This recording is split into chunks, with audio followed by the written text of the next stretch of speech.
Wala akong makukuha na clues. Pero, kakausapin ko lang ating surprise guest. Okay, I will just ask questions straight out. So, hi surprise guest, are you there? Hello po. Surprise guest, ikaw ba ay isang artista? Yes po. Yes, ay parang ang bata ng boses ng ating surprise guest. How old are you, surprise guest? 10 po. 10 years old, wow. Pero dati ka na bang may show sa GMA?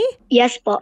Meron kang current show ngayon? Kakatapos lang po. Pwede mo ba akong bigyan ng clue kung ano yung katatapos mo lang na show? The right one po. The right one. Kasama si Ruru Madrid and Bianca Umali. Opo. Oh, wait. 10 years old ka. Alam ko na, dahil ikaw ang bata doon. Yuen, is that you? Ikaw nga ba? Hello po. Yes! Hi, Yuen! Kamusta? Okay naman po. Kwento mo muna sa amin, first of all, yung Firefly. Kwento mo naman sa amin anong role mo sa Firefly. Ako po dun si Tonton.